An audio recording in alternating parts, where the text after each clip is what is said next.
ISS, this is Houston. Explorer, this is Houston. Go ahead, Houston.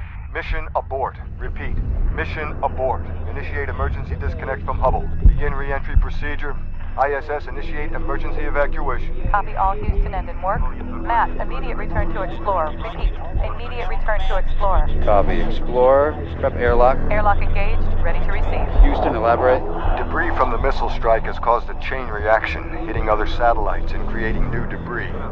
Traveling faster than a high-speed bullet up towards your altitude. Now copy. Copy all. Put a bow on it, Dr. Stone. I can't. The board is still initializing. I'm not gonna ask you again. 1 second. Not 1 second, now. Shut it down. That's an order. Okay, I'm sorry. Sorry, I'm done. Kowalski, initiate emergency disconnect from the Hubble. All right, Sharif, let's do this. Roger, Matt. Houston, update. Well, we have a full-on chain reaction. It's been confirmed that it's the unintentional side effect of the Russians striking one of their own satellites. They shut down their own satellite. Right at disposal. Most likely a spy sat gone bad. Life is but a play, and nothing gives off this feeling more than the work of a long take. Long takes are something different. In most films that either you or I have seen, there has always been an incorporation of some sort of edit. However, contrary to this, a scene that contains a long shot is missing this aspect, making it live up to its name. Long shots have been used in films from the beginning of time, for movies like Alfred Hitchcock's Rope and the beginning scene of Touch of Evil. With a long shot, camera movement remains consistent while also refusing any form of edit. When a film uses a long take, a key attribute is their ability to maintain the cinematography. In many films, long takes maintain smooth camera motions, while others go for a more first-person route.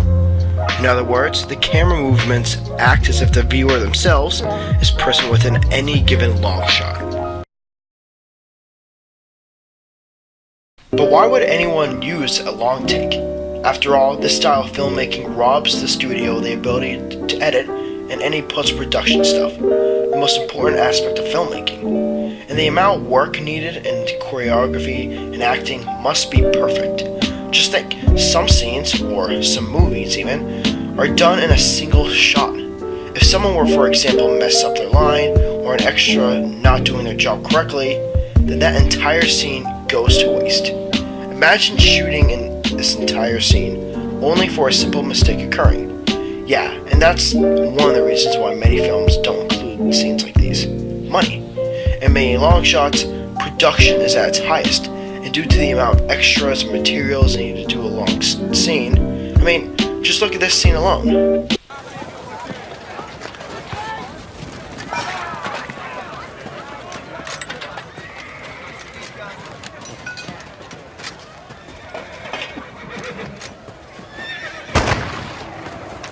That's not right.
a drink.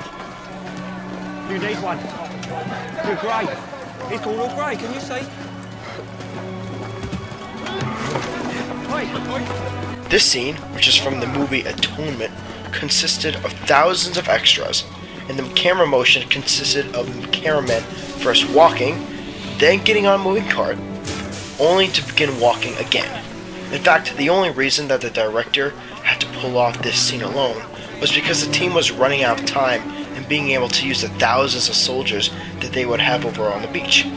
But what makes this scene so special is the fluidity of the spectacle of the scene itself. Our characters are on the beach of Dunkirk, and the scene plays out in a way that gives the viewer insight into where the characters are throughout the sequence. First they pass the horses, right? Then they pass the beached sailboat.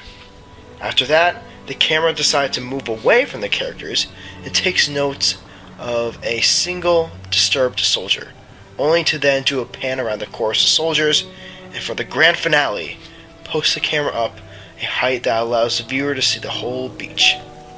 These kind of long takes, though, are seen in many movies, like Spectre, as we see Agent 007 make his way through the suburbs of Mexico during the Day of the Dead. Or in this case, Orson Welles' Touch of Evil, showing the couple's car go through the bustling city way. Sometimes, though, it's impossible to do things simply in one take. The shots can either be too complicated, or the premise of the scene itself can't be done in a long take. In these instances, directors use certain methods in order to make the scene seem like it's all done in one large shot. The most common way of doing this is having something cross the frame entirely that covers the main character. To the viewer, if any major cut were to make the movement of the main character in the scene move irrationally, then a cut itself could be easily seen. Having an object cover the screen is a cheap way for hiding a cut within a long shot. There are other methods of cutting, like making the entire frame go black, or having a blurry pan from the main character to the object of interest. An example is in this short. Notice how the entire frame of this moment is completely black. There's another one in this scene. As John fights to keep his footing, a horse passes by extremely close to the camera. Now, in this instance, this horse is basically blocking the viewer's sight from seeing John, and therefore preventing anyone who will be watching this from seeing the cut in the shot. Though, I'm pretty sure we can all agree that the use of the long take has gained most of its credit through action scenes.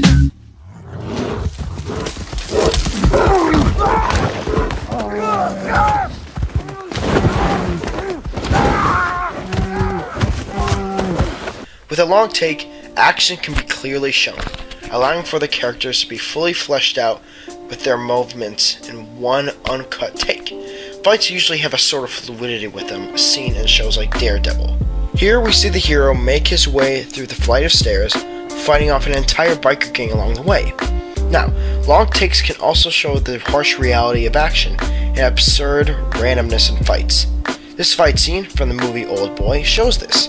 In this scene, our character fights his way through a large horde of gang members, and after being stabbed repeatedly, hit in the back with sticks, and finally being punched to death, or almost to death in this case, he finally makes it out. Nothing, though, can show the absurd chaos of a battle other than the scene from Game of Thrones, Battle of the Bastards.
see, it's scenes like these that place the viewer in scenarios that editing simply could not create with the cuts and transitions and such other things. It's why so many think of long shots as these true forms of art. Not because they are easy, but rather because they are hard. With the work, dedication, and sometimes just a little bit of luck that is needed to pull something off that's so spectacular. When a scene is complete, that's it. No filming, editing techniques included. That's what a long take is all about. It's like a play. The scene goes on, and what's left is something that naturally came